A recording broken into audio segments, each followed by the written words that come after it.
আমার নবীজি কোদাল হাতে নিয়ে পরীক্ষা খনন শুরু করে দিলেন। পরীক্ষা খনন করতে করতে দেখা গেল নবীজির কোনো খাবার ছিল না, সাহাবে কেরামদের কোনো খাবার ছিল না। কোদাল মারতে মারতে ধুলায় মলিন হয়ে গেছে, চুলগুলো সাদা হয়ে গেছে ধুলা দিয়া, কাপড়গুলো ময়লা হয়ে গেছে।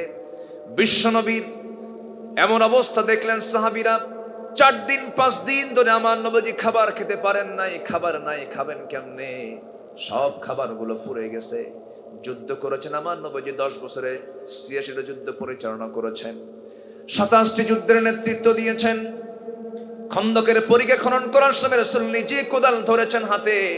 কোদাল মারতে মারতে খনন করতে করতে শেষ পর্যন্ত দেখা গেল আমার নবীজির কোমর পর্যন্ত কুঁজো হয়ে গেল। নবীজির বাকি জীবন খন্দকের পর থেকে নিয়ে মৃত্যুর দিন পর্যন্ত আমার নবীজি কোমর সোজা করে কখনো দাঁড়াতে পারেন নাই। উহুদে দাঁত ভেঙেছেন আর খন্দকে কোমর হারিয়েছেন। ওই যে 4 দিন তিনি না কি অতিরিক্ত কষ্ট করেছেন, অতিরিক্ত পরিশ্রম করেছেন, কোদাল মেরেছেন, কোমর যখন কুজা হয়ে গেছে, খাবার নাই 4 দিন 4 রাত। নবীজির 2 জায়গায় খাবারের কষ্ট সবচেয়ে বেশি হয়েছিল, তার মধ্যে খন্দকের জায়গায়, খন্দকের পরীক্ষা খননের সময় নবীজি ক্ষুধার যন্ত্রণা সহ্য করতে না পেরে কোমরে পেটে তিনি পাথর বেঁধেছেন। কাপড়ের নিচে সেই পাথরটা ছিল, কেউ দেখতে পায় নাই, কিন্তু একজন সাহাবী এটা দেখতে পেলেন। রাসূলের কাছাকাছি এসে কেঁদে কেঁদে রাসূলকে কানে কানে শোনায় দিয়ে বলছেন, হুজুর কেউ না দেখলে আমি তো আপনাকে চিনি, আপনি তেমন নন। আপনি কোমরে পাথর বেঁধেছেন, আপনার পেটে পাথর বেঁধেছেন, আপনার খুব কষ্ট হচ্ছে। আমার নবীজির মুস্কি হাসি বের হলো। ওরে জাবির, আমার কোন সাহাবী দেখতে পেল না, তুমি আমাকে কেমন করে অনুধাবন করতে পারলে, কেমন করে বুঝলে? হুজুর আমি আপনাকে কাছ থেকে জানি, আমি আপনাকে খুব মহব্বত করি, খুব ভালোবাসি। আপনি চিন্তা করবেন না, বাড়ি যাচ্ছি খাবারের ব্যবস্থা করতে, আমি দ্রুত চলে আসব। বাড়িতে চলে গেলেন, হাউমা করে স্ত্রীর সামনে কেঁদে কেঁদে বলছেন, স্ত্রী নিজের চোখে দেখে আসলাম রাসূল পেটে পাথর বেঁধেছেন ক্ষুধার যন্ত্রণায়। ছোট্ট একটা সাগি আছে, এই সাগিটা জবহ করব, জবহ করে তোমাকে দিয়ে যাব। 5-6 কেজি ওজনের সাগিটা সুন্দর করে তুমি জবহ করবা। এই ছাগলটা জবহ করে রান্না বান্না করে সুন্দর করে প্রস্তুত করে রাখবা। আমি চললাম নবীর কাছে এসে আস্তে করে কানে কানে বলছে, হুজুর ব্যবস্থা হয়ে গেছে। কি ব্যবস্থা হুজুর? ছোট্ট একটা 6 কেজি ওজনের ছাগল ছিল, সেই ছাগলটা জবহ করেছি, সুন্দর করে রান্না বান্না মনে হয়ে গেছে। আপনাকে এবং কয়েকজনকে সাথে করে নিয়ে আপনি চলে আসেন, আপনার খাবারের বন্দোবস্ত হয়ে গেছে। আউযু বিল্লাহি মিনাশ শাইতানির রাজীম। বিসমিল্লাহির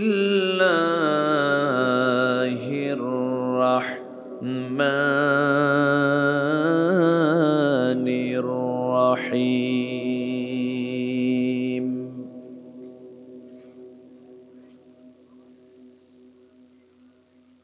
بلى من كسب سيئة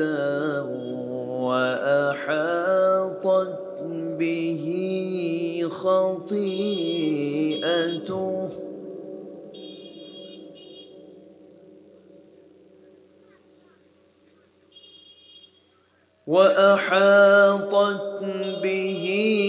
خطيئته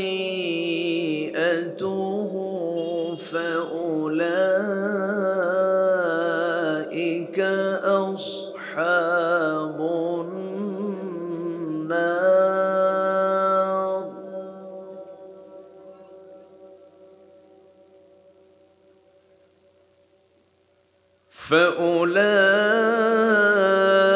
فأولئك أصحاب النار هم فيها خالدون.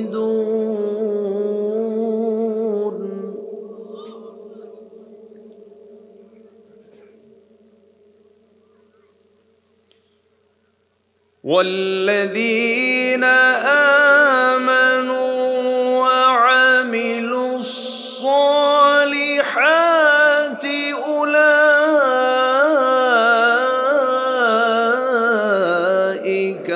أصحاب الجنة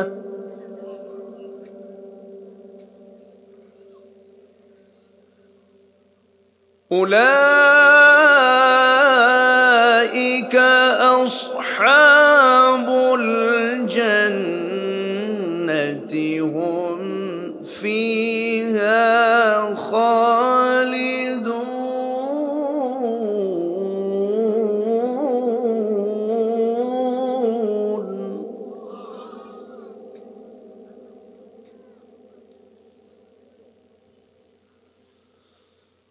الله أكبر بسم الله الرحمن الرحيم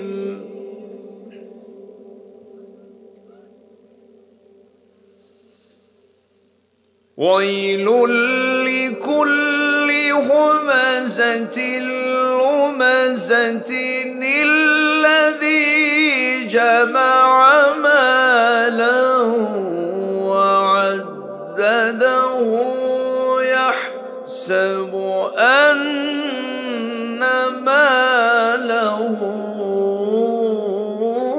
أخلده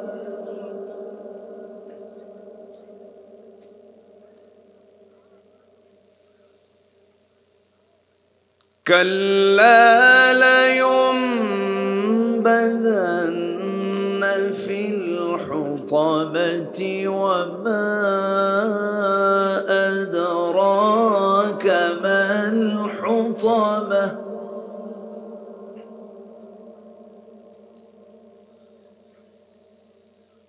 نار الله الموقدة التي تطلع على الأفئدة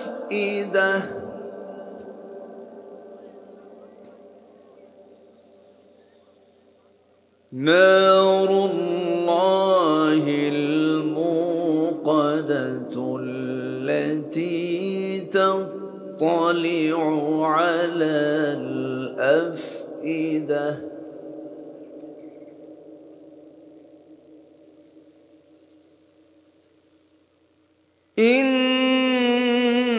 إنها عليهم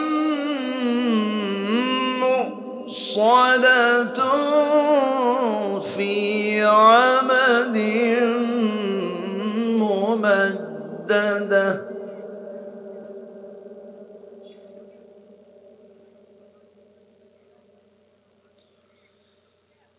الله أكبر بسم الله الرحمن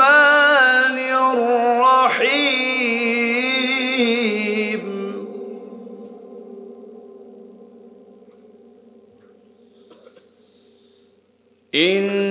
إن الله وملائكته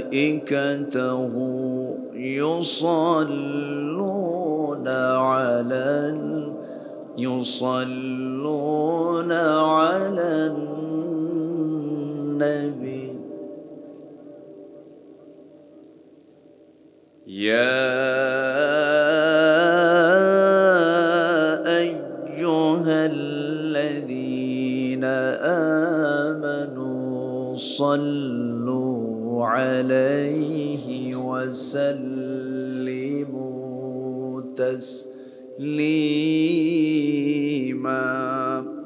اللهم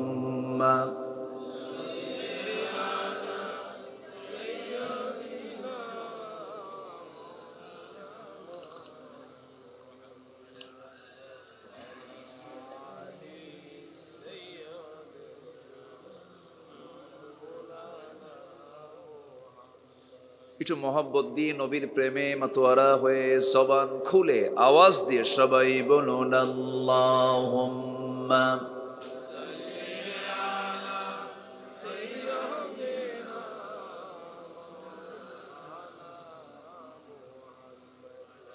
وعلى آل سيدنا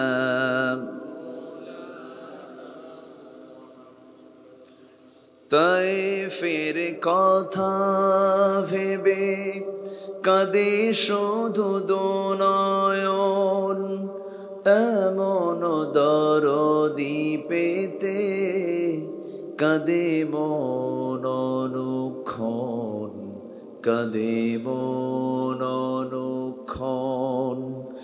ওহুদে দাঁতহারা আহমদ যখন লৌহ মাখা কিয়ামতে উঠবে তখন, জিহাদ না করে কিভাবে দেখাবে তুমি চাঁদ চেহারা রূপে ওয়াতুল। আল্লাহুম্মা সাল্লি আলা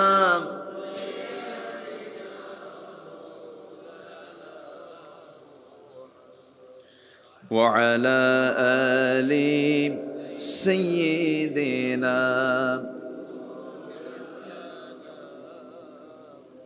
সবাই বলুন বালাগাল উলা বিকামালিহি কাশাফাত তুজা বিজামালিহি হাসনাত জামিউ খিসালিহি সাল্লু।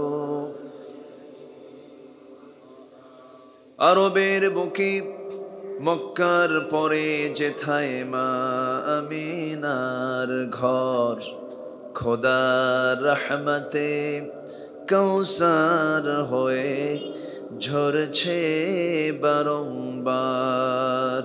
বালাগাল উলা বিকামালিহি কাশাফাত তুজা বিজামালিহি حسنت جميع خصاله صلوا।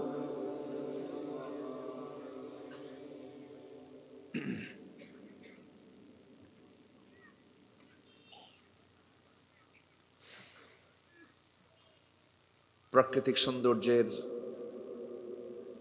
অপরূপ লীলাভূমি, সমুদ্র বেষ্টিত অঞ্চল, কক্সবাজার জেলার চকরিয়া উপজেলার মসনিয়াকাটা ইসলামী সমাজ কল্যাণ ফাউন্ডেশন কর্তৃক আয়োজিত 15তম তাফসীরুল কুরআন মাহফিল 2024 28শে জানুয়ারিতে অনুষ্ঠিত আজকের এই মহৎ আয়োজনের সম্মানিত সুযোগ্য সভাপতি, সম্মানিত বরেণ্য অতিথিবৃন্দ, মাননীয় চেয়ারম্যান মহোদয়, আজকের মাহফিলের প্রধান আকর্ষণ যাদেরকে নিয়ে আজকের এই মহৎ আয়োজন, সামনে উপবিষ্ট তাওহীদের পতাকাবাহী, কালেমার ঝান্ডাবাহী, দীন ইসলামের নরশারদুল বীর মুজাহিদ, প্রাণ প্রিয় সম্মানিত দীনী ভাইরা, আড়ালে বসে আছেন শ্রদ্ধেয়া সম্মানিতা মা বোনেরা।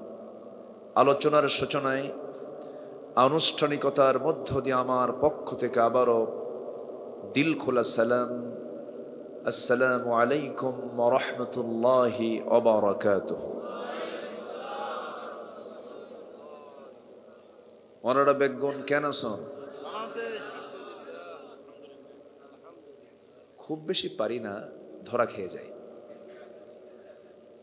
যে আল্লাহ তাআলা আমাকেও আপনার মতোই রেখেছেন, বলি আলহামদুলিল্লাহ। সারাদিনের স্ব-স্ব-কর্মের ইতি টেনে ক্লান্ত শ্রান্ত দেহটাকে স্বস্তি দেবার জন্য শীতের এই আরামের বিছানায় যখন আমরা আস্তে আস্তে যাব, ঠিক সেই মুহূর্তে আমরা বসে আছি কোরআনের টানে, জান্নাতের বাগানে।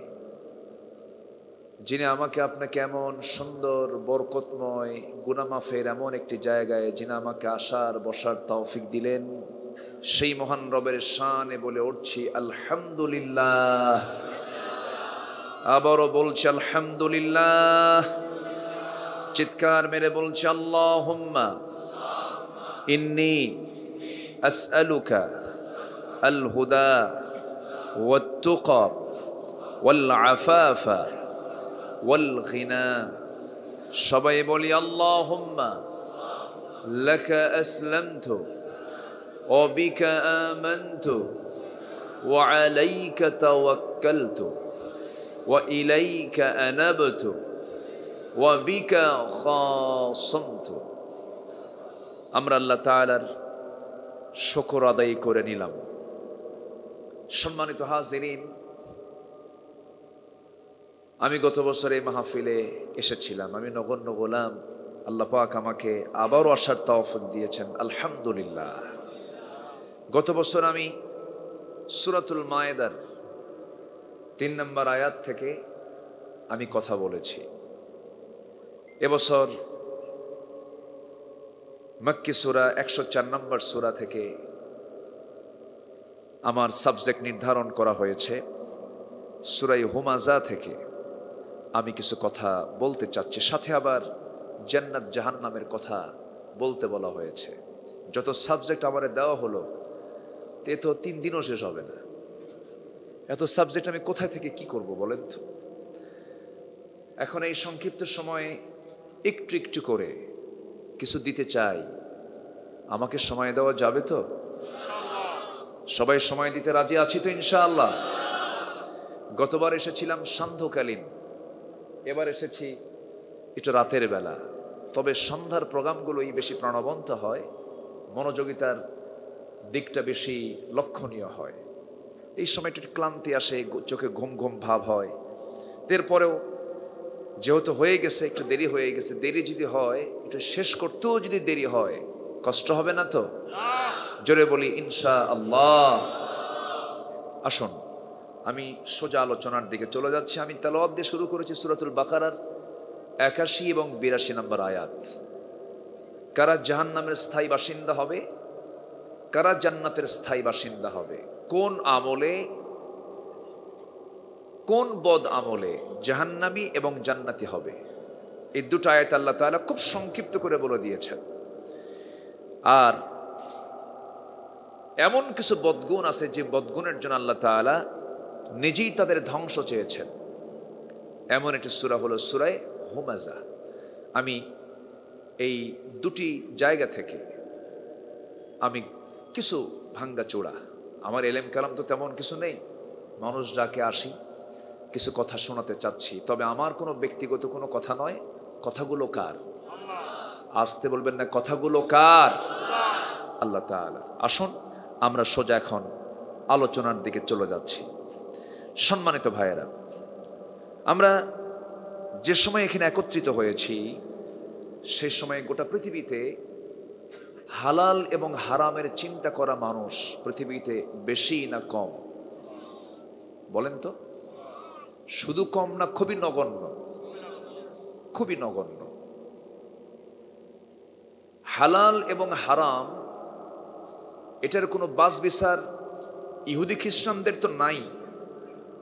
আজকে মুসলিম উম্মার ভিতরেও এমন করে ফিকির করে আমল করা, চিন্তা করা, জান্নাত জাহান্নামের ভয়ে হারামকে বর্জন করা, হালালকে গ্রহণ করা, এমন মানসিকতা সম্পন্ন মানুষের সংখ্যা সমাজে বেশি না কম? না একেবারেই কম? একেবারেই কম। আজকে ব্যবসায় লাভবান হতে হবে, বিলিয়নার হতে হবে, মিলিয়নার হতে হবে, ট্রিলিয়নার হতে হবে, এই নেশার কারণে মানুষ বৈধ আর অবৈধ, লিগাল ইল্লিগালকে মাথায় নেয় না। মিলিয়নার হতে হবে, বিলিয়নার হতে হবে, এই চিন্তা লালন আজকে মানুষের মধ্যে বেশি করছে। সম্মানিত ভাইয়েরা, সম্মানিত বন্ধুগণ, এই পৃথিবীতে আল্লাহ রাব্বুল আলামিন বান্দাকে একটা টাইম বেঁধে দিয়েছেন। লা ইস্তাখিরুনা সাআতাও ওয়ালা ইস্তাকদিমুন। 1 সেকেন্ড আগেও মরণ হবে না, 1 সেকেন্ড পরেও মরণ হবে না। একদম বেঁধে দেওয়া আমার সময়, যে সময় একবার চলে যাচ্ছে এই সময়টা আর খুঁজে পাওয়ার কোনো সুযোগ নাই। তাহলে আমাকে আপনাকে এই নির্দিষ্ট সময়ের মধ্যেই কিন্তু সব বেছে নিতে হবে। জান্নাত খুব সহজ, আবার জাহান্নাম পাওয়াটাও খুব সহজ। তবে জান্নাত পেতে হলে একটু পরিশ্রম করতে হয়। জঙ্গল তৈরি করতে মেহনত লাগে না, পরিশ্রম লাগে না, কিন্তু আপনি যদি একটা সুন্দর বাগান করতে চান সেখানে মেহনত পরিশ্রম আছে না নাই? আছে। জান্নাত পেতে গেলে পরিশ্রম করতে হবে, তবে কঠিন কিছু না। জান্নাত আল্লাহ তাআলা বান্দার জন্যই বানিয়েছেন। তো আমরা কি জান্নাত পেতে চাই না? সবাইকে জান্নাত পেতে রাজি আছে তো ইনশাআল্লাহ? এখন বিষয়টা হলো আল হালালু বাইয়িন ওয়াল হারামু বাইয়িন। হালালটাও স্পষ্ট, হারামটাও স্পষ্ট করে দিয়েছেন কোরআনে কারীমের ভিতরে, সব ক্লিয়ার করা আছে। কিন্তু আমরা এমন একটা পৃথিবীতে বসবাস করছি যে পৃথিবীতে মানে সবচেয়ে বড় বড় বিজনেসগুলো দেখেন যেটা ইসলাম সম্পূর্ণ হারাম করেছে। যেরকম মদ খাওয়া কি, মদের দোকান দেওয়া কি, আসতে বলে মদের দোকান দেওয়া কি, মদের লাইসেন্স দেওয়া কি। আমার দেশের পার্লামেন্টে তেলাওয়াত দিয়ে অধিবেশন শুরু হয় আর মদের আইন পাশ হয়। কত সুন্দর সিস্টেম, তাই না? মানে আমার দেশে অধিবেশন শুরু হয় কি তেলাওয়াত দিয়া? কোরআন। তেলাওয়াত দিয়ে অধিবেশন শুরু করে আইন পাশ করে কিসের?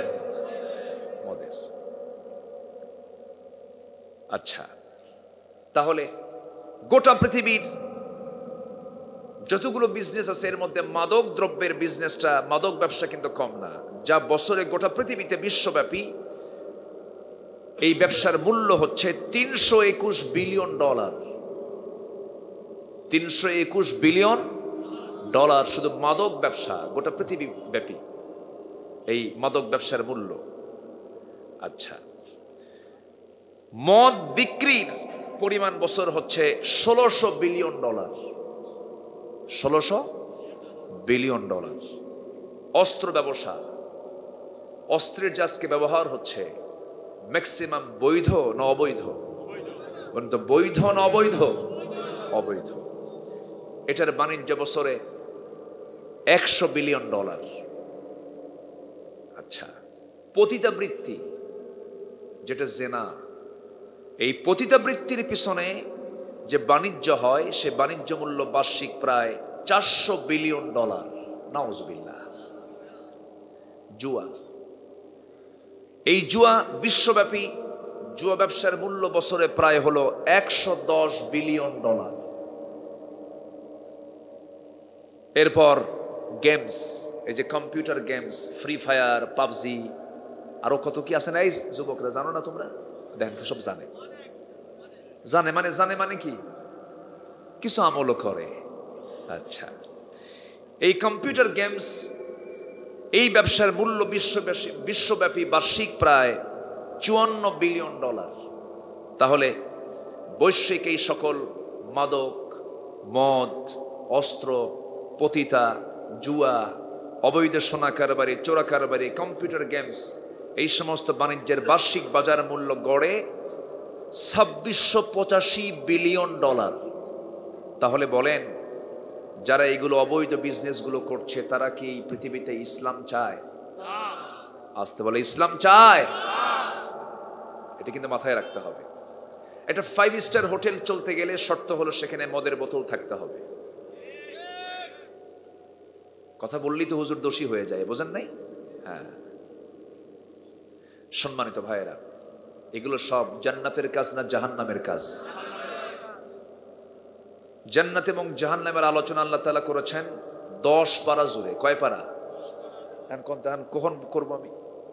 এই বিশাল আলোচনা দিছে না। তবে হ্যাঁ, আমি ছোট্ট দুটো আয়াত তেলাওয়াত করে সূরা বাকারা থেকে, একদম আল্লাহ তাআলা শর্ট করে বলে দিয়েছেন। আমার বন্ধুগণ, তাহলে আল্লাহ রাব্বুল আলামিন জান্নাত রেখেছেন, জাহান্নাম রেখেছেন সস্তা হিসাব, সহজ হিসাব। হালাল কাজ করব, জান্নাত পেয়ে যাব। হালালকে হ্যাঁ বলবো, আল্লাহ তাআলা জান্নাতকে হ্যাঁ বলবেন। হারাম কাজকে আমি না করব, হারাম কাজ থেকে নিজেকে বিরত রাখবো, আল্লাহ জান্নাত হারাম কাজ থেকে বিরত থাকবো, আল্লাহ তাআলা জান্নাতকে হ্যাঁ বলবেন। আর আমি যখন হারাম কাজগুলোকে হ্যাঁ বলবো, আল্লাহ তাআলা আমার জন্য জাহান্নামকে হ্যাঁ বলে দিবেন।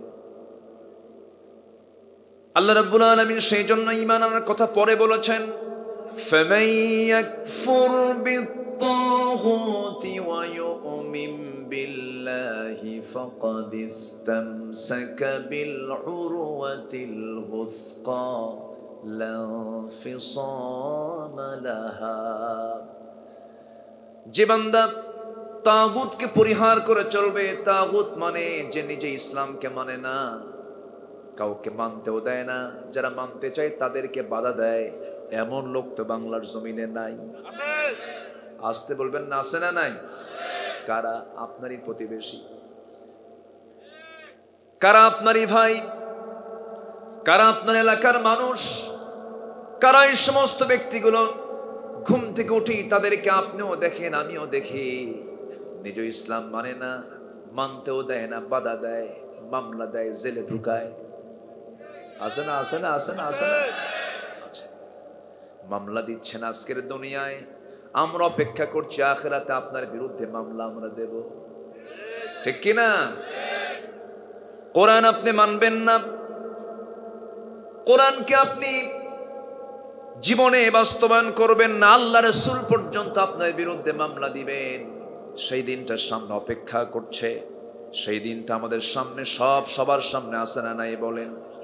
আল্লাহ রাব্বুল আলামিন সুন্দর করে বলছেন, ইন্নাল্লাযীনা ইয়াকতুমুনা মা আনজালনা মিনাল বায়িনাতি ওয়াল হুদা মিন বা'দি মা বায়্যানাহু লিন-নাসি ফিল কিতাব উলাইকা ইয়ালআনুহুমুল্লাহু ওয়া ইয়ালআনুহুমুল লাঈনুন। আল্লাহর কালামকে যারা গোপন করবি, আল্লাহ তাদেরকে লানত দিবেন এবং লানতকারীও তাদেরকে লানত দিবেন।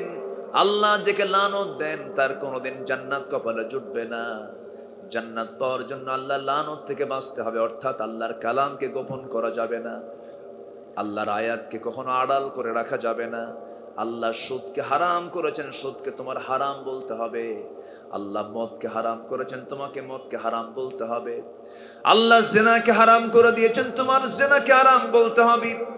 তুমি হজ করবে, মদের আইন পাশ করবে, তুমি হজ করবে, জুয়ার আইন পাশ করবে, তুমি হজ করবে, বেশ্যাবৃত্তির লাইসেন্স দিয়ে দিবা, তোমার ঈমান এখনো ভালো করে আনা হয় নাই, ঠিক কিনা? আমার বন্ধুগণ, একটা আয়াত আমাকে দারুণ টেনশনে ফেলে দেয়। দুনিয়ার আদালতে আমি মামলা খেলাম, বিচার হলো, এটা একদিন দুনিয়া শেষ হয়ে যাবে, সব শেষ হয়ে যাবে, কিন্তু আল্লাহর আদালতে বিচার পড়লে পরে ভয় কম না বেশি বলেন? অনেক বেশি। সেই দিন আমার রাসূল কিছু বান্দার বিরুদ্ধে, কিছু গোলামের বিরুদ্ধে রাসূল পর্যন্ত নিজে মামলা দিবেন। ক্বালার রাসূল ইয়া রাব ইন্না কওমি ইত্তাখাযু হাযাল কুরআনা মাহজুরা। সূরাতুল ফুরকান আয়াত নাম্বার 30। আল্লাহ রাব্বুল আলামিন সেই দিন বলবেন, আল্লাহ রাসূল সেদিন আল্লাহকে বলবেন, আল্লাহ আমার এই কওমগুলো কোরআনটাকে পরিত্যক্ত করে রেখেছে, কোরআনের কোনো ব্যবহার করে নাই, কোরআনকে মানে নাই। সেদিন রাসূল তাদের বিরুদ্ধে মামলা দিবেন। একটু মাথায় নিয়ে রাখেন, আল্লাহর কাছে মামলা করবেন সেই সমস্ত ব্যক্তিদের বিরুদ্ধে যে সকল নেতা কোরআন দিয়ে রাষ্ট্র চালায় নাই। এমন নেতা বাংলাদেশে নাই? আছে? এমন নেতা কম না বেশি? নাম্বার 2 হলো, যে সকল প্রতিষ্ঠানে শিক্ষা দেওয়া হয় অথচ প্রতিষ্ঠান প্রধান যারা ছাত্রছাত্রীদেরকে কোরআন শিক্ষা দেয় নাই, তাদের বিরুদ্ধে মামলা হবে। যে সকল পিতা মাতা সন্তানকে শিক্ষা দিয়েছেন কিন্তু কোরআনটা শেখান নাই, তাদের বিরুদ্ধে মামলা হয়ে যাবে।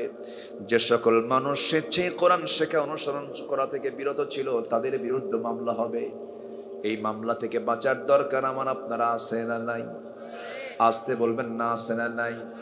এই কোরআনের শিক্ষা সব জায়গায় না থাকার কারণে আজকে মুসলিম পরিবারের সন্তানগুলো নষ্ট হয়ে যেতেছে এবং ষড়যন্ত্র, নানামুখী ষড়যন্ত্র শুরু হয়েছে। ট্রান্সজেন্ডার বহুল আলোচিত একটা বিষয় এখন হয়ে দাঁড়িয়েছে। আমরা জানি আল্লাহ তাআলা এই পৃথিবীতে প্রথম যে মানুষ পাঠিয়েছেন নর এবং নারী, পুরুষ এবং মহিলা। নর এবং নারী প্রথম মানুষ দুইজনকে, আদম আর হাওয়া। এর মধ্যে ট্রান্সজেন্ডার আছে নাকি? মেল ফিমেল, এটাই তো প্রাকৃতিক, এটাই তো ন্যাচারাল।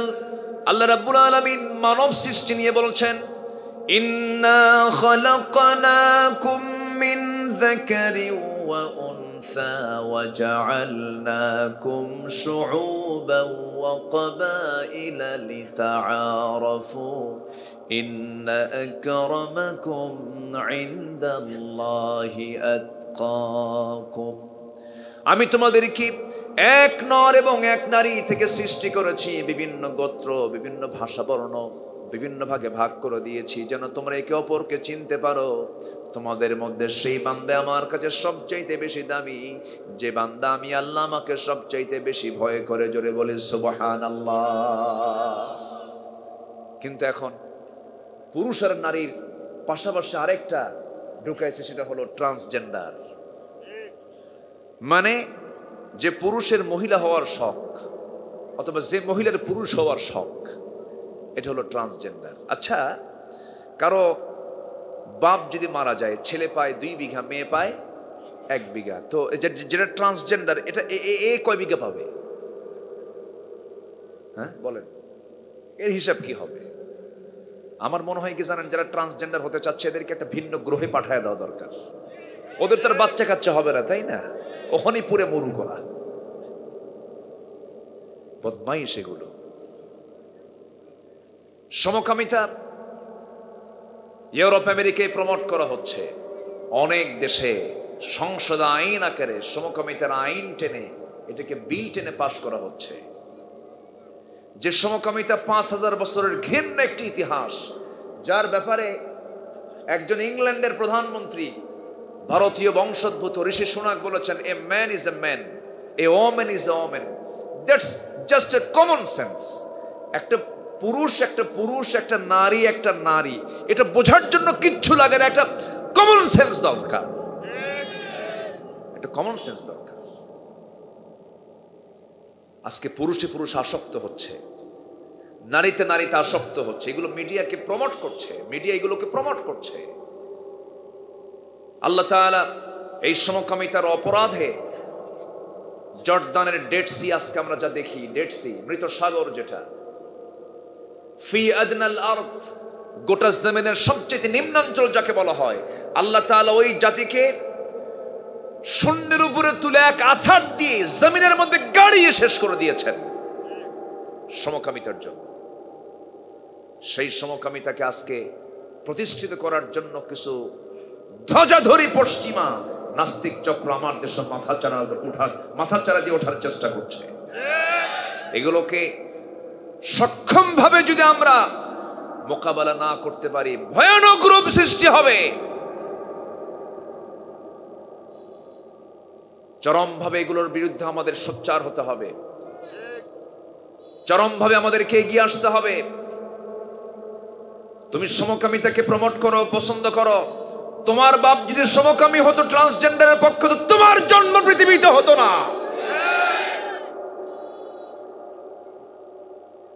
লা তাবদীলা লিখালকিল্লাহ, যালিকা দ্বীনুল কাইয়্যিম।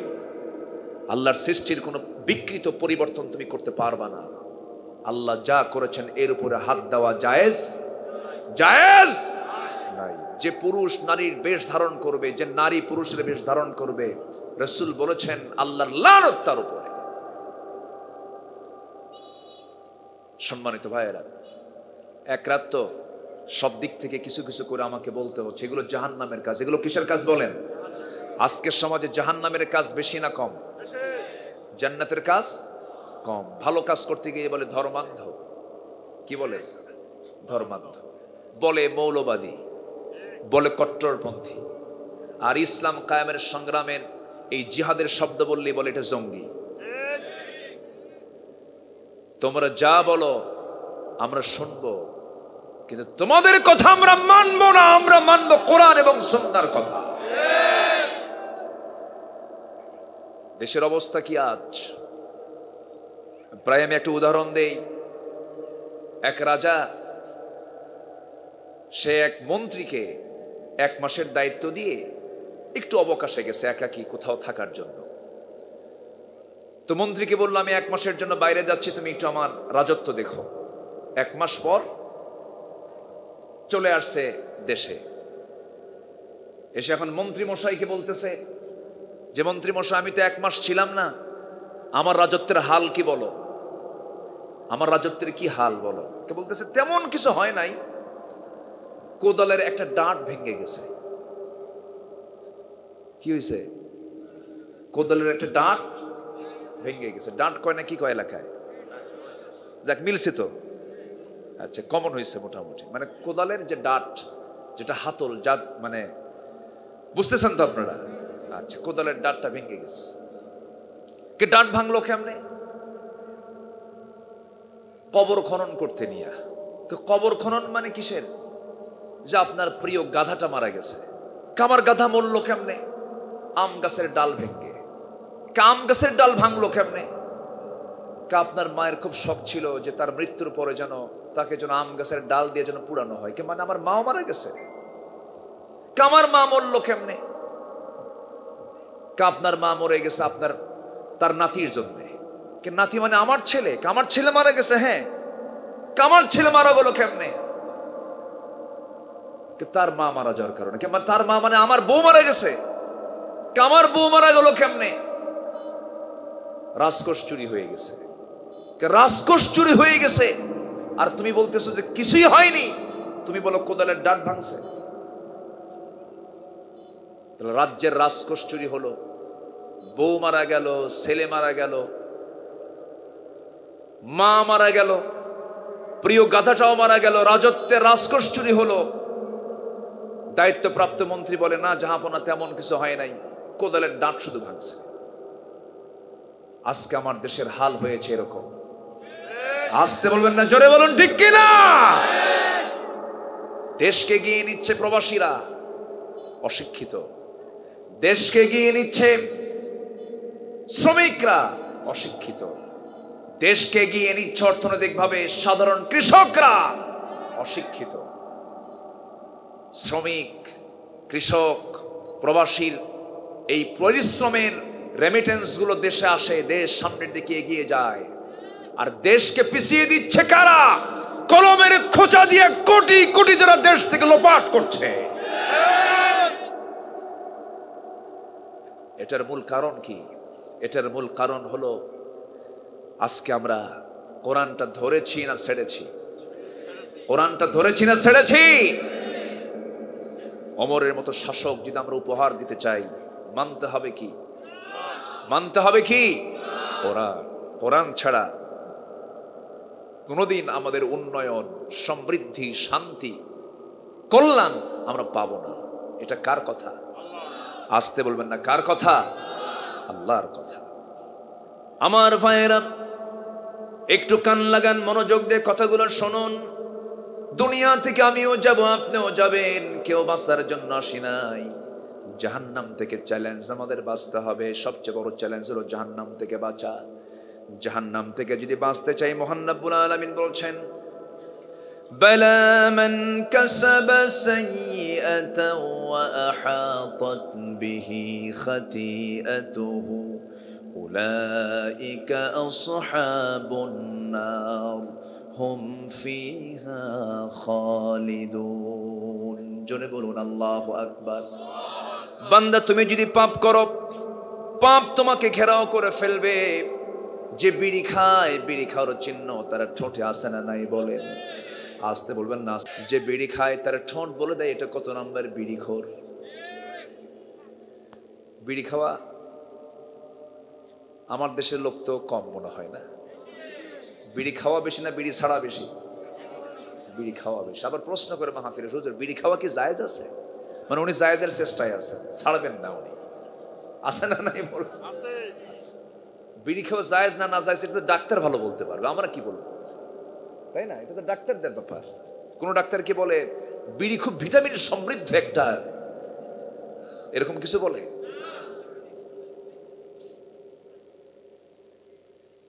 বিড়ি খাবেন, একটা অপরাধ হলো ঠোঁট বলে দিচ্ছে এই লোকটা বিড়ি খায়, চেহারায় ফুটে ওঠে তার চিহ্ন। যে মদ খাবে তার চেহারায় বলে দেবে সে মদ খায়, তার চোখটা লাল হয়ে যাবে। আল্লাহ বলছেন তুমি পাপ করবে, কাসাব বালা মান কাসাবা সাইয়্যাতান ওয়া আহাতাত বিহি খাতিআতুহু, পাপ তোমাকে ঘেরাও করে ফেলবি। যখন মানুষ পাপ করে, পাপ করার কারণে তার মধ্যে 7টা জঘন্য চরিত্র তার মধ্যে চলে আসে, 7টা দিক তার মধ্যে চলে আসে। এর মধ্যে 1 নম্বর হলো সে নির্লজ্জ হয়ে যায়, তার মধ্যে কোনো লজ্জা থাকে না। কি থাকে না? লজ্জা থাকে না, নির্লজ্জ হয়ে যায়, বেহায়া হয়ে যায়। শরম বলতে তার মধ্যে কিছুই থাকে না। যার মধ্যে শরম নাই তার মধ্যে ঈমানটা কেমনে থাকে? ইযা লাম তাসতাহি ফাসনা মা শি'তা, তোমার যখন লজ্জা না থাকবে তুমি যা ইচ্ছা তাই করতে পারবে। একজন ইমানদারের সবচেয়ে বড় গুণ দিক হলো লজ্জাশীলতা। লজ্জা যার থাকবে না তার ঈমানটা টিকতে পারে না। লজ্জাহীন কখনো জান্নাত পাবে না। লজ্জাশীলতা বড় একটা গুণের নাম। আমার বন্ধুগণ, সে নির্লজ্জ হয়ে যাবে পাপের কারণে। নাম্বার 2, তার চেহারার সৌন্দর্য নষ্ট হয়ে যাবে, চেহারার মধ্যে কোনো নূর থাকবে না, চেহারার মধ্যে কোনো মায়া দয়া থাকবে না। নাম্বার 3 হলো সে রোগাক্রান্ত হয়ে পড়বে, বিভিন্ন রোগের আক্রান্ত হবে। নতুন নতুন রোগ যা আজ থেকে আগের যুগে ছিল না, সেই রোগগুলো আজকের দুনিয়াতে আসে না? নাই বলেন? আছে। এই রোগগুলো যখন সরে যায়, পাপের কারণে সরে যায়। নাম্বার 4 হলো রিজিকটা বরকত শূন্য হয়ে যাবে, রিজিকের মধ্যে কোনো বরকত থাকবে না। নাম্বার 5 হলো সবাই তাকে ঘৃণা করবে, সামনে সামনে একটু হাহু করবে, আপনি ভালো মানুষ সালাম কালাম দেবে, কিন্তু যখন সে সামনে থেকে সরে দাঁড়াবে মনে মনে বলবে এটা মরবে কোন দিন। কথা বোঝেন নাই? এটা মরবে কোন দিন। সবাই থেকে ঘৃণা করবে। নাম্বার 6 হলো যে পাপ করবে তার অন্তরটা কালো হয়ে যাবে। অন্তরটা কি হবে? কালো হয়ে যাবে। নাম্বার 7 হলো তার কোনো দোয়া কবুল হবে না। 1000 বার সে দোয়া করবে, পাপীর দোয়া কবুল হবে না। পাপ মুক্ত হয়ে আল্লাহর কাছে চাইতে হবে। তবে হ্যাঁ, পাপের মধ্যে কিছু ক্লাস আছে। আল্লাহ রাব্বুল আলামিন আরেক জায়গায় বলছেন, ইন তাজতানিবু কাবাইরা মা তুনহাউনা আনহু নুকাফির আনকুম সাইয়্যাতিকুম ওয়া নুদখিলকুম মুদখালান কারীমা। জোরে বলুন আল্লাহু আকবার। বান্দা, তুমি যদি বড় বড় গুনাহগুলো ছেড়ে দাও, শিরকের গুনাহ, কুফরির গুনাহ, বেদাতের গুনাহ, ফুসুকের গুনাহ, জুলুমের গুনাহ যদি ছেড়ে দাও, জিনার গুনাহগুলো যদি ছেড়ে দাও, সুদের গুনাহ যদি ছেড়ে দাও, মদের গুনাহগুলো যদি ছেড়ে দাও, বড় বড় গুনাহগুলোকে তুমি যদি ছেড়ে দাও, আমি আল্লাহ তাআলা ওয়াদা করছি তোমার জীবনের অর্জিত যত ছোট ছোট গুনাহগুলো আছে সমস্ত গুনাহগুলোকে আমি আল্লাহ এমনি মাফ করে দেব। অনুদখিলকুম মুদখালান কারীম, আমি তোমাকে সম্মানজনক জান্নাত দিয়ে দেব। আল্লাহ তাআলা বান্দাকে জান্নাত দেওয়ার জন্য বহু বাহানা খুঁজবেন, বহু বাহানা খুঁজবেন। বান্দাকে আমি জান্নাত কেমনে দেব বহু চেষ্টা করবেন তিনি, কিন্তু শিরকের গুনাহ মাফ হবে না। বড় বড় গুনাহ কিছু আছে সেগুলো মাফ হবে না। দুনিয়াতে আপনি আল্লাহর আকাশের নিচে থাকবেন, আল্লাহর দেওয়া জমিনের উপরে থাকবেন, আল্লাহর দেওয়ানের বিরুদ্ধে কথা বলবেন, আপনি জান্নাত পাবেন না।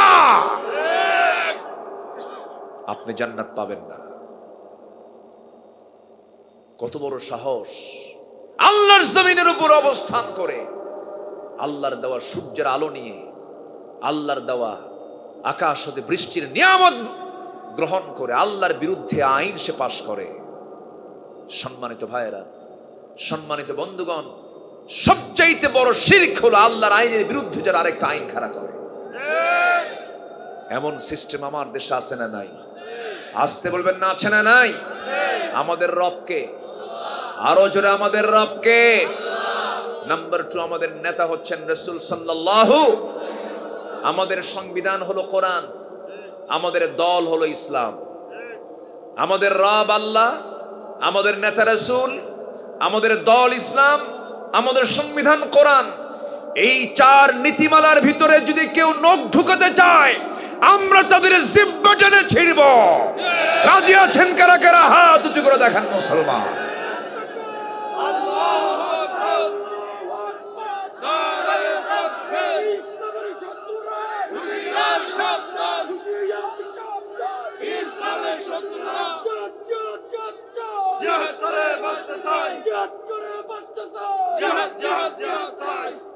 আল্লাহ কবুল করুন, জোরে বলি আমিন।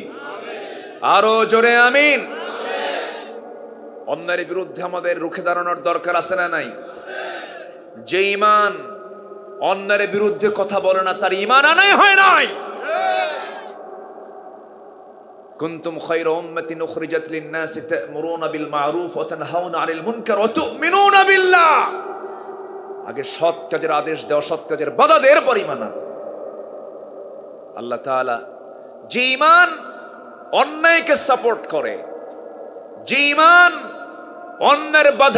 অন্যের বিরুদ্ধে বাধার চিন্তা লালন করে না, সেটা ঈমান নয়, এটা প্রতারণা, এটা মুনাফিকি।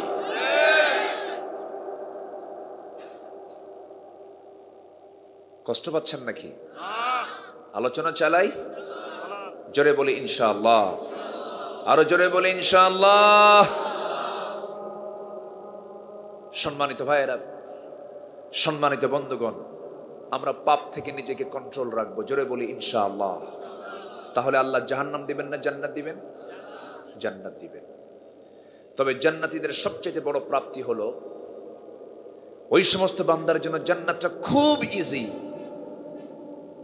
যে বান্দা দুনিয়াতে জিহাদ করে শাহাদাতের তামান্না নিয়ে যে দুনিয়া থেকে বিদায় হবে, তার জান্নাতটা খুব ইজি, জোরে বলেন সুবহানাল্লাহ। তাদের আল্লাহ তাআলা কোনো প্রশ্নই করবেন না, কোনো জিজ্ঞাসা হবে না তাদের, কবরে তাদের কোনো আযাবও হবে না, জোরে বলেন সুবহানাল্লাহ। দুই একজন করে ওঠে কেন? কি সমস্যা আপনাদের? এই যে ফি মুশকিলা, ফি মুশকিলা, মা ফি মুশকিলা। বসেন, একটু বসেন না। কত, জি হ্যাঁ, একটু অনেক রাত হয়েছে, একটু আমাকে সময় দেন। কত সময় তো কত দিকে দিলাম আমরা। চিন্তা করেন, 15 বছর এত উন্নয়ন, 15 বছর এত জাতির জন্য এত কল্যাণ সাধন, কেন্দ্রে মানুষ যায় না।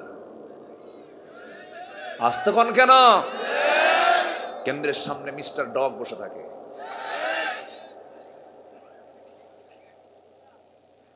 কষ্ট পাচ্ছেন নাকি আপনারা? ওরা এই গুতাগুতি লাগছে। পার্লামেন্টে 15 বছর খুব গান গাইছে এক মহিলা, সুবহানাল্লাহ। আমার বন্ধুগণ, এই জন্য ভালো করে ঈমান আনতে হবে, আমলে সালেহ করতে হবে। আল্লাহ রাব্বুল আলামিন একই কথা আবার সূরা কাহফের শেষের দিকে বলেছেন, ইন্নাল্লাযীনা আমানু ওয়া আমিলুস সালিহাতি কানাত লাহুম জান্নাতুল ফিরদাউসি নুজুলা খালিদিনা ফিহা লা ইয়াবগুনা আনহা হিওয়ালা। জোরে বলুন আল্লাহু আকবার। ঈমান আনবে, আমলে সালেহ করবে, আমি আল্লাহ তোমাকে 1 নম্বর জান্নাত দেব। সবাইকে জান্নাত নিতে রাজি আছেন নাকি? নামাজ না পড়া, নামাজ কি সবাই পড়তে রাজি আছি না? ইনশাআল্লাহ নামাজ সবাই পড়তে রাজি আছি তো? যে নেতা নামাজ পড়ে না, সেই নেতার পিছনে যাওয়ার দরকার। যে নেতারা নামাজ সমাজে কায়েম করতে চায় না, সেই নেতাদের মুখে আমরা জুতা মারি, থুতু মারি। সব দেখা শেষ, আগামীর দেশ কোরআনের দেশ, জোরে বলি ইনশাআল্লাহ। আমরা সব দেখছি, এখন দেখবো কোরআন, জোরে বলি ইনশাআল্লাহ। আরো জোরে বলি ইনশাআল্লাহ, আরো জোরে বলি ইনশাআল্লাহ। দেখলাম তো সবকিছু, কি দেখে বাদ থাকলো আমাদের? শুধু আমরা ঠকি। মিথ্যা সকল পাপের মা, এটাও মিথ্যা সকল পাপের মা। আল কিযবু উম্মুল খাতিআত। সেই মিথ্যা কথা বেশি বলে কৃষক, শিক্ষক, নেতা, রাজনীতিবিদ, ব্যবসায়ী, কারা বেশি মিথ্যা কথা বলে? আমি কিন্তু কয়েকটা বলছি, এর মধ্যে আপনারা বের করে নিয়েছেন, কিন্তু উত্তর কিন্তু আমার দেওয়া লাগলো না। আসতে কোন ঠিক কিনা?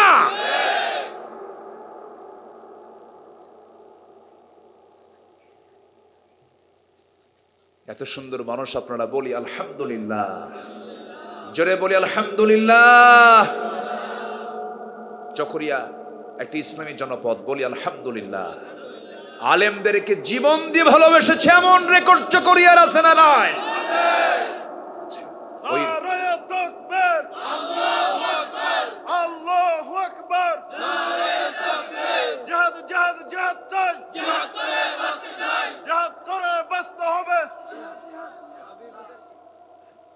সম্মানিত ভাইয়েরা, আল্লাহ আমাদের সবাইকে বোঝার তৌফিক দান করুন, আমিন। জোরে বলি আমিন। অনেকে বলে জিহাদ নাকি নাই, অনেকে বলে এটা ফতোয়া দেয়, অনেক মুফতি আছে ফতোয়া দেয় জিহাদ নাকি এখন নাই। তো বাইতুল আকসা যে ইহুদির বাচ্চারা দখল করে রাখছে, অবরুদ্ধ করে রেখেছে, ওই বাইতুল আকসাকে উদ্ধার করার জন্য কি দরকার? নাই বলে বদমাইশ, এগুলো বদমাইশ। এসি রুমের ভিতরে বসে বসে শুধু ফতুয়াবাজি করে, আছে না নয়? এরা ফতুয়া সন্ত্রাস। এরা কি সন্ত্রাস? ফতুয়া সন্ত্রাস, বদমাইশ এগুলো। সম্মানিত ভাইয়েরা, আমরা হালাল কিছু খাবো, জোরে বলি ইনশাআল্লাহ।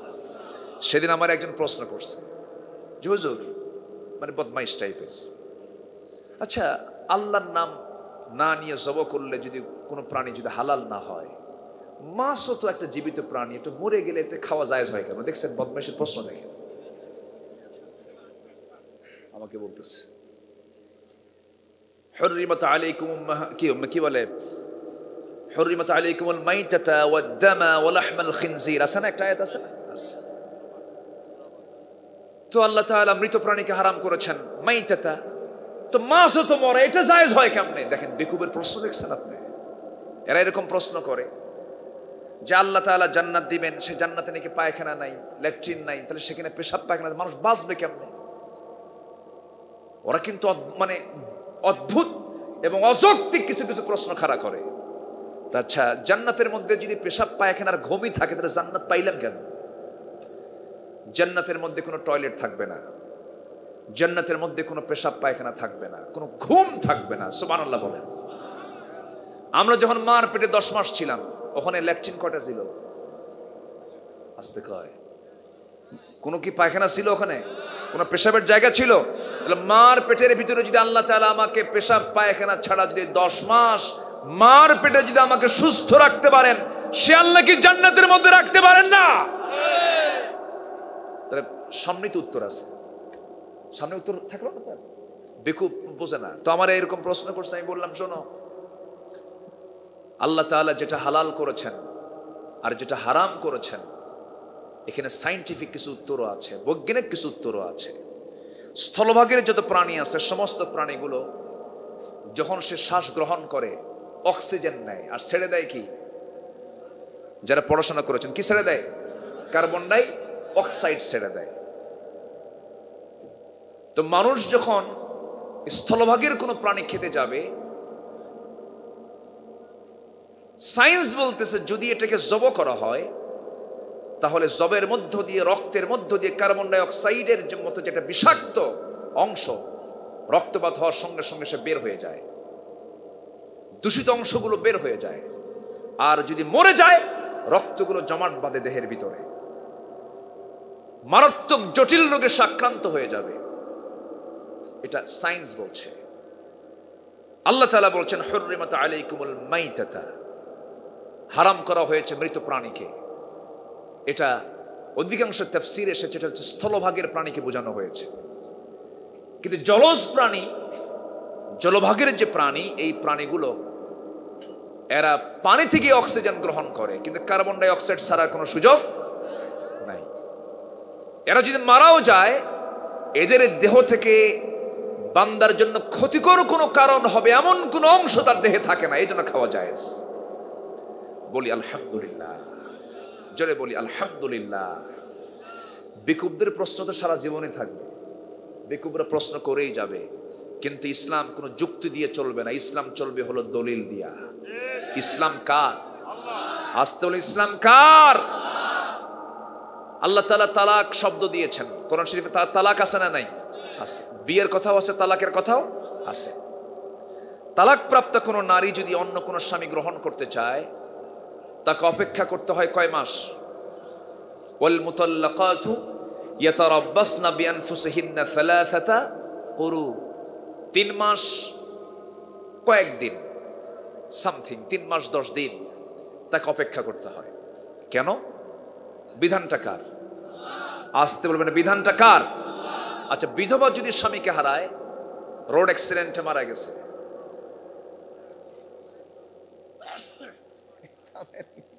শোনা যায়।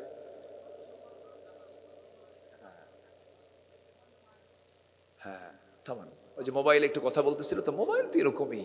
রাত 3টার দিকে একদিন আমার ফোন দিছে একজন, রাত 3টায়, হুজুর আমি আপনার খুব ভক্ত, একটু দোয়া করেন। কন্ত 3টার দিকে দোয়া হয় না বদদোয়া হয়? কন্ত না, আমি বদদোয়া দিইনি, বললাম ভাই আপনি এই সময় দোয়া চান? তাহাজ্জুদে উঠছে মনে হয়। আচ্ছা যাই হোক, আরেকদিন বহুদিন আগের কথা, একদিন আমার ফোন দিছে রাত 3টায়, ফোন দিয়ে বলতেছে তুমি কেমন আছো? এক মহিলা, তো তুমি কেমন আছো মানে খুব পরিচিত মনে করে এরকম বলতেছে। আমি বললাম যে আপনি কাকে ফোন দিয়েছেন, এরকম করে ভান করো কেন? ভাবতেছি কাম তো সারা, রং নাম্বারে ফোন দিছে। বললাম যে একটু ভালো করে চেক করেন, আপনি মনে হয় ভুল করছেন কোথাও। না না, তুমি আমার সঙ্গে অভিনয় করতেছো কেন? বারবার বলতেছে। পাশে আমার বউ শুয়ে আছে, কিন্তু আমার রাত 3টার দিকে কোনো মহিলার আওয়াজ যদি বইয়ের কানে যায় তাহলে কি হতে পারে বলেন? ও তো বড় দারোগা, বইয়ের সে বড় দারোগা কেউ আছে নাকি কণ্ঠ? হ্যাঁ, বউকে সাথে নিয়ে আপনি চলতেছেন রাস্তায়, হঠাৎ করে যদি বইয়ের সামনে যদি কোনো মহিলার দিকে যদি 29 সেকেন্ড ছায়া থাকেন, ওই সময় কিছু বলবে না। সন্ধ্যার পর বাড়িতে ঢুকবেন, যদি বলবেন সুইটি এক গ্লাস পানি দাও, থো তোমার সুইটি ছায়া থাকো আরেকদিকে, ঠিক আছে না? তো পরে আমি বললাম আপু আপনি মনে হয় কোনো ভুল করতেছেন, আপনি রং নাম্বারে। কেউ সরি। তো মোবাইল তো এগুলোই করে, তাই না? এটাকেও নিয়ন্ত্রিত করা উচিত। কোরআন শুনতে এসেছি, এটাকে সাইলেন্ট করে অন্য সময় আমরা কথা বলবো। জোরে বলি ইনশাআল্লাহ। তো তালাকপ্রাপ্ত নারীর জন্য 3 মাস 10 দিন, আর বিধবা নারীকে অপেক্ষা করতে হয় স্বামী মারা গেছে অথবা রোড অ্যাক্সিডেন্টে মারা গেছে, দুনিয়া থেকে বিদায় নিয়েছে, সেই বিধবা নারীকে অপেক্ষা করতে হবে কয় মাস? 4 আশহুরিন ওয়া 10, 4 মাস 10 দিন গুনে গুনে। এই বিধান কে দিয়েছেন? আসতে বলবেন না, কে দিয়েছেন? এটাকে, এই 2টা আয়াতকে রিসার্চ করেছে পশ্চিমা কিছু চিকিৎসকরা। একটা গবেষণা আসছে, তারা গবেষণা করতেছে যে কেন তালাকপ্রাপ্ত নারীর জন্য 3 মাস করা হলো, বিধবা নারীর জন্য 4 মাস কেন করা হলো? একই সিস্টেম, তালাকে পৃথক হয়েছে আর একটা মৃত্যুর মধ্য দিয়ে পৃথক হয়েছে, কেন 1 মাস 10 দিন বাড়ানো হলো?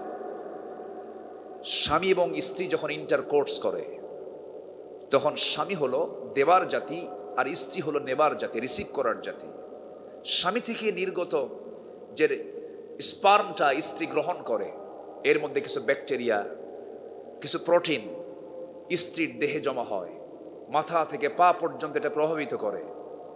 তো এটা যদি তার শরীরে বহন করতে থাকে, এই অবস্থায় অন্য কোনো পুরুষ যদি এসে সেই স্ত্রীর কাছে যদি আবার চলে আসে, ডাবল ব্যাকটেরিয়া, রোগাক্রান্ত হয়ে পড়বে।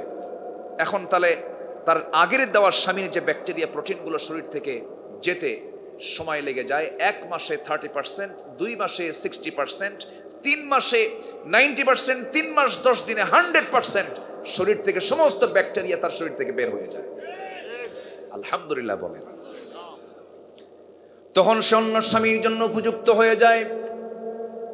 কিন্তু বিধবা নারীর জন্য 4 মাস 10 দিন কেন করা হলো? এর কারণ হলো ওই চিকিৎসকরা গবেষণা চালিয়েছে, নারীদের উপরে কিছু জরিপ চালিয়েছে, গবেষণা করেছে। একটা তালাক প্রাপ্ত নারীর জন্য 3 মাস 10 দিন, বিধবা নারীর জন্য 4 মাস 10 দিন হওয়ার হেতু হলো 1 মাস 10 দিন কেন বাড়ানো হলো, 1 মাস কেন বাড়ানো হলো? তালাক যখন হয় ঘৃণার মধ্য দিয়ে হয়, ঘৃণা জন্মে স্বামীর উপরে, কিন্তু বিধবা যখন স্বামীকে হারায়, স্বামীর প্রতি তার মোহাব্বত আগের চাইতে আরো কমে না বাড়ে। স্বামীর প্রতি মোহাব্বত বেশি বাড়ার কারণে স্বামীর রেখে যাওয়া সেই ব্যাকটেরিয়া প্রোটিনগুলো সে লালন করতে থাকে। হারে আমার স্বামী আমাকে কত মোহাব্বত করতো, আদর করতো, আমাকে মোহাব্বত করতো, আমাকে খুব কাছে টানতো। এই আদর মোহাব্বতের কারণে, অতিরিক্ত মায়া থাকার কারণে তার শরীর থেকে সেই ব্যাকটেরিয়া প্রোটিনগুলো যেতে আরো 1 মাস 10 দিন সময় বেশি লেগে যায়। শেষ পর্যন্ত সেই জরিপে ওই পশ্চিমা চিকিৎসকরা বলতে বাধ্য হয়েছেন, এই পৃথিবীতে যদি সুস্থ সবল এবং চরিত্রমতী সুস্থ নারী যদি পৃথিবীতে থেকেই থাকে, সেই সমস্ত মুসলিম নারী যারা ইসলামকে মেনে চলে জীবন চালায়, যেরকম সুবহানাল্লাহ, আমরা ইসলামকে মানবো। জোরে বলি ইনশাআল্লাহ। যুবকরা কোনো নোংরা কাজে যাবে না, নোংরা জিনিস দেখবা না। পর্নোগ্রাফি এটা তোমার এত বড় গুনার কাজ, হস্তমৈথুনের চেয়েও 1000 গুণে গুনার কাজ হলো পর্নোগ্রাফি দেখা।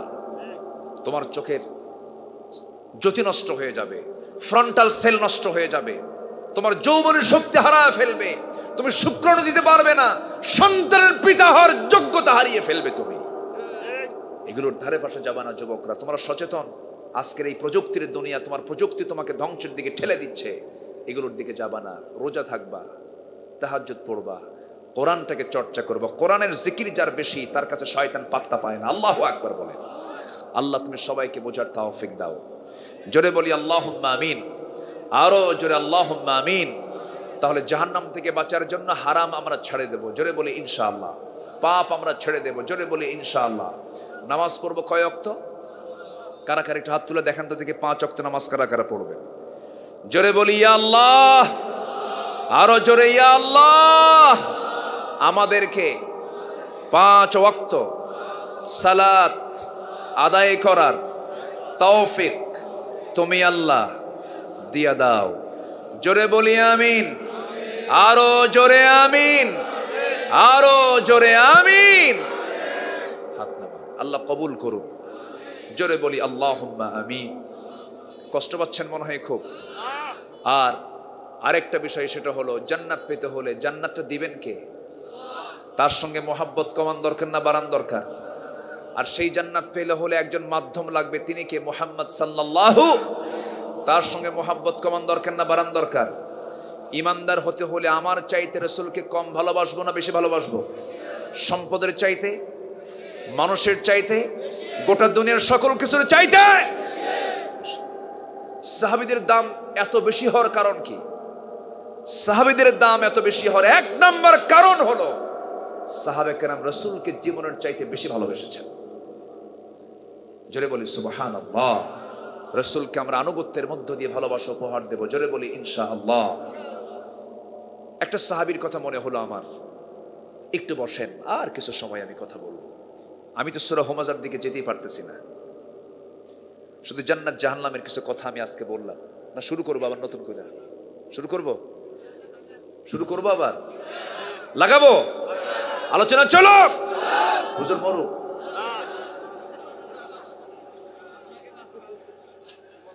বলি আলহামদুলিল্লাহ। সম্মানিত ভাইয়েরা, এক সাহাবীর কথা মনে হলো আমার। তিনি হচ্ছেন সাইয়্যিদনা জাবির রাদিয়াল্লাহু তাআলা আনহু। কি নাম সাহাবীর নাম? জাবির রাদিয়াল্লাহু তাআলা আনহু। আমার নবীজি খন্দকের প্রান্তরে পরিখা খনন করার সময় সাহাবে কেরামকে বলেন, সাহাবীরা পরিখা খনন করতে হবে, শত্রুকে মোকাবেলা করার জন্য, শত্রু যেন মদিনায় না ঢুকতে পারে। লম্বা একটা পরিখা, একটা ক্যানেল আমাদের করতে হবে, 3 মাইল লম্বা, মদিনাকে সেভ করার জন্য। নবীজি বললেন, কারা কারা আছো আসো। 1400 সাহাবী অংশগ্রহণ করলেন। সুবহানাল্লাহ বলেন। 1400 সাহাবী। আমার নবীজি সবার আগে কোদাল হাতে নিলেন। আমার নবীজি কোদাল হাতে নিয়ে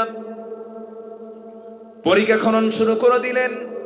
পরিখা খনন করতে করতে দেখা গেল নবীজির কোনো খাবার ছিল না, সাহাবে কেরামদের কোনো খাবার ছিল না।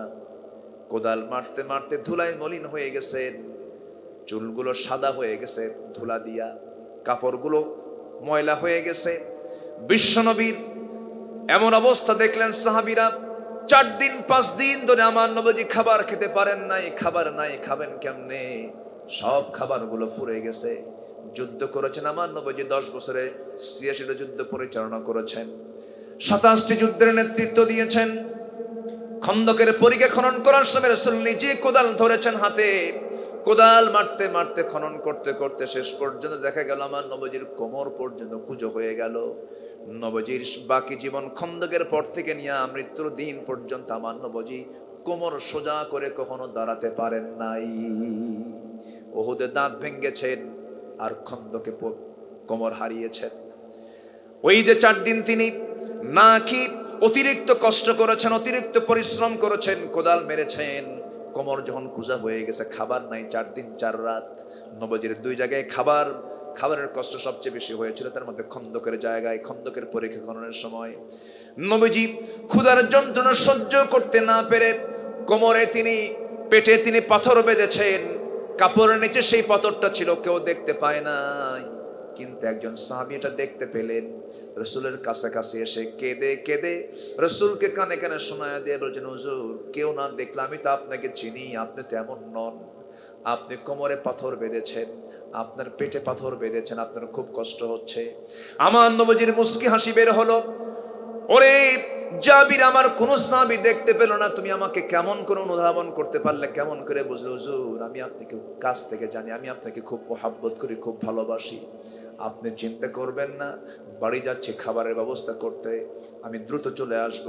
বাড়িতে চলে গেলেন, হাউমা করে স্ত্রীর সামনে কেঁদে কেঁদে বলছেন, স্ত্রী নিজের চোখে দেখে আসলাম রাসূল পেটে পাথর বেঁধেছেন ক্ষুধার যন্ত্রণায়, ছোট্ট একটা সাগি আছে, এই সাগিটা জবহ করব, জবহ করে তোমাকে দিয়ে যাব, 5-6 কেজি ওজনের সাগিটা সুন্দর করে তুমি জবহ করবা।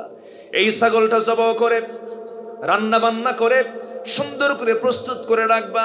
আমি চললাম নবীর কাছে এসে আস্তে করে কানে কানে বলছে, হুজুর ব্যবস্থা হয়ে গেছে। কি ব্যবস্থা হুজুর? ছোট্ট একটা 6 কেজি ওজনের ছাগল ছিল, সেই ছাগলটা জবহ করেছি, সুন্দর করে রান্না বান্না মনে হয়ে গেছে, আপনাকে এবং কয়েকজনকে সাথে করে নিয়ে আপনি চলে আসেন, আপনার খাবারের বন্দোবস্ত হয়ে গেছে। কানে কানে যখন বলতেছেন, আমার নবীজি মুস্কি হাসি মেরে বলছে, জাবের রাগ করো না, দেখো আমি কি করি। সামনে দাঁড়ায় গেলেন, দাঁড়ায় গিয়ে সমস্ত সাহাবায়ে কেরামকে লক্ষ্য করে বলছেন, সাহাবীরা, আমার জাবের আমাদেরকে দাওয়াত দিয়ে গেছে, তোমাদের সকলকে জাবেরের বাড়িতে দাওয়াত। যেরকম সুবহানাল্লাহ। ছাগল কয় কেজি আর সাহাবী কয়জন? 1400। সবাইকে দাওয়াত দিয়েছেন রাসূল।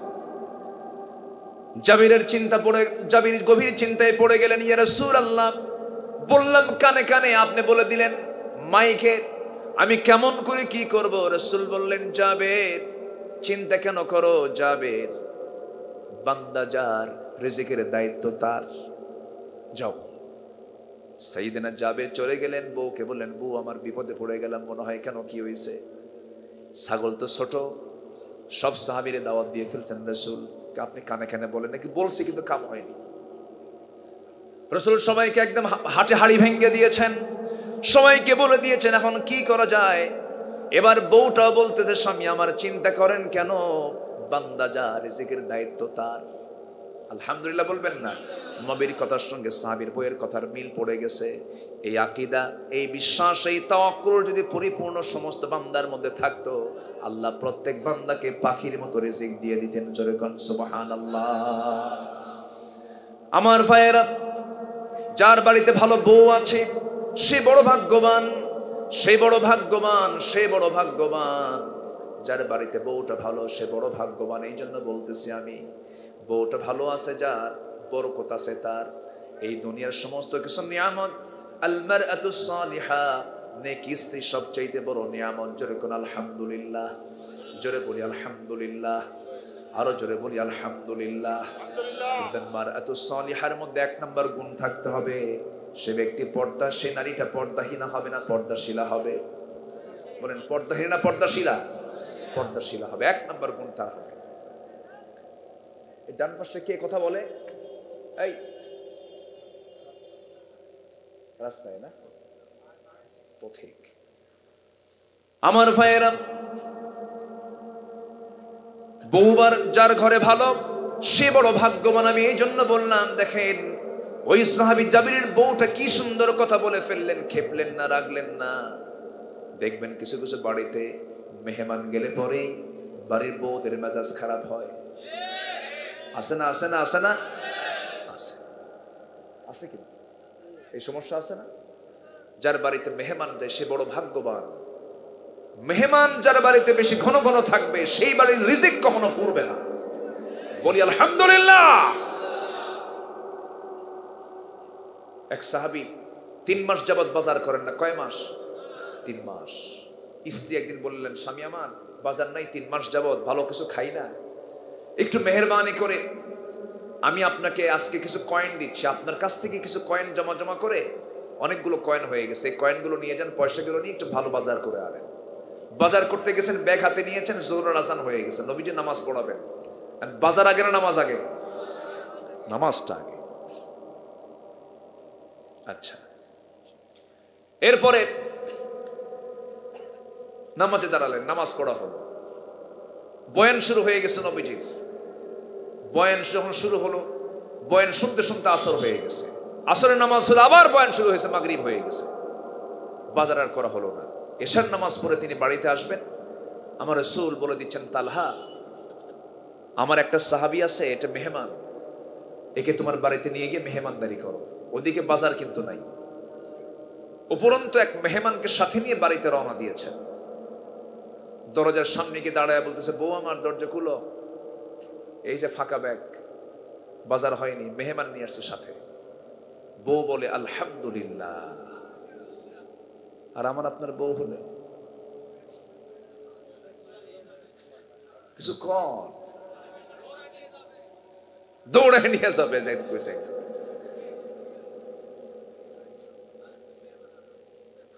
বাজার নাই, 3 মাস ভাক্কা শুরু করছো না?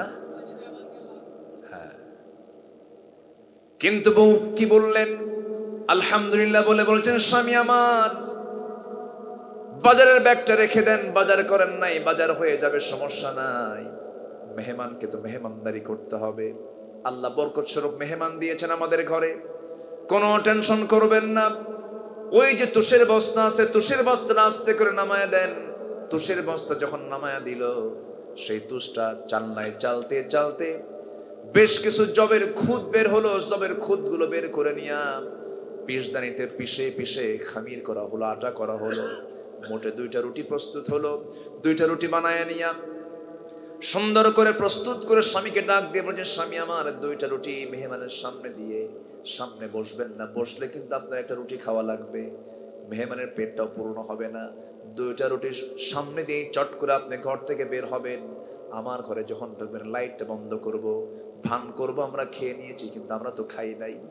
চিন্তা করেন, মেহমানকে কষ্ট করে 2টা রুটি কালেক্ট করে, সম্বলগুলো সংগ্রহ করে তাদের মেহমানের হাতে দিয়া পাশের ঘরে এসে না খেয়ে গোটা রাত পাড়ি দিলেন। ফজরের সময় যখন হয়ে গেল, সাহাবী চলে গেলেন ওই মেহমানকে সঙ্গে করে নবীর পিছনে নামাজ পড়ার জন্য। নামাজ যখন শেষ হয়ে গেছে, সব সাহাবী সব বাড়ির দিকে রওনা দিলেন। আমার নবী পিছন থেকে ডাক দিচ্ছেন, তালহা, এই দিকে আসো। তিনি থরথর করে কাঁপতে কাঁপতে বলছেন, ইয়া রাসূলুল্লাহ, বড় ভুল করে ফেলেছি আমি, আমাকে মাফ করে দেন। মেহমানকে সম্মান করতে পারি নাই, মেহমানকে তেমন কিছু খাওয়াতে পারি নাই, সেবা করতে পারি নাই, হুজুর আপনি আমাকে মাফ করে দেন। রাসূল বলছেন, ও তালহা, গত রাত্রে তুমি এবং তোমার বউ যে খেদমতটা করেছো, আরো খুশি হয়ে গেছে। সুবহানাল্লাহ। আল্লাহ প্রত্যেকের ঘরে বরকতময় সংসার আল্লাহ তাআলা দান করুন। জোরে বলি আল্লাহুম্মা আমিন। আরো জোরে আল্লাহুম্মা আমিন। সাইয়েদনা জাবির রাদিয়াল্লাহু তাআলা আনহু বউটাকে বললেন, বউ বলতেছে, আপনি চিন্তা করবেন না। আচ্ছা আচ্ছা আচ্ছা আচ্ছা, ঠিক আছে, আচ্ছা, না শেষ করতে হবে আমার মনে হয়, শেষ করে দিয়া করবো না, কিন্তু কঠিন ব্যাপার। আমি তাহলে যাই, তাহলে চলে যাই, চলে যাবো না।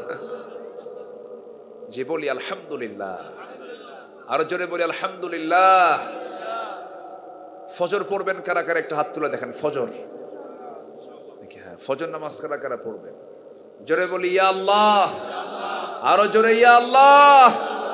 আমাদেরকে ফজর, জোহর, আসর, মাগরিব, ইশা 5 ওয়াক্ত সালাত আদায় করার তৌফিক তুমি আল্লাহ দিয়া দাও।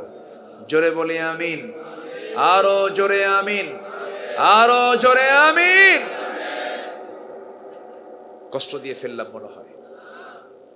সম্মানিত ভাইয়েরা, আজকে জান্নাত এবং জাহান্নামের, জান্নাতের আমলগুলো কি কি, জাহান্নামের আমলগুলো কি কি, জাহান্নাম থেকে বাঁচার জন্য কি কি কাজ আমাকে আপনাকে করতে হবে, এই বিষয়ে যৎকিঞ্চিত কিছু কথা সূরাতুল বাকারার 81 এবং 82 নম্বর আয়াত থেকে কিছু কথা বলেছি। এবং সেকেন্ড অপশন দেওয়া হয়েছে, আমাকে বলা হয়েছে সূরা হুমাজা এবং কি সূরা হুমাজা, এবং টাস্ক আমি আর পারবো না, সময় নাই।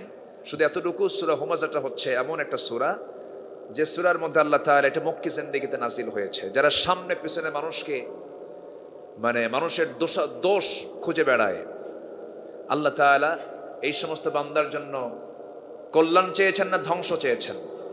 কোরআনে কারীমে 14 জায়গায় আল্লাহ তাআলা ধ্বংস চেয়েছেন। কয় জায়গায়? 14 জায়গায়। এর মধ্যে একটা জায়গা হলো, দুটো জায়গা হলো এখানে আল্লাহ তাআলা বলেছেন ওয়াইলুল লিকুল্লি হুমাযাতিল লুমাযাহ আল্লাযী জামাআ মালাও ওয়া আদ্দাদাহ। যারা সামনে পিছনে মানুষের বদগুণ খারাপ দিকগুলো বলে বেড়ায় এবং যারা অবৈধ ইনকামগুলো করে বারবার এটা গুনতে থাকে, এটার জিকির ফিকিরে থাকে, আল্লাহ তাআলা তাদের ধ্বংস চেয়েছেন। আল্লাহ যাদের ধ্বংস চান তার কি কোনো বাঁচার নাজাতের কোনো উপায় আছে? নাই। এই দুটা মানবীয় দোষ থেকে আল্লাহ তাআলা আমাদেরকে হেফাজত করুন। জোরে বলি আল্লাহুম্মা আমিন।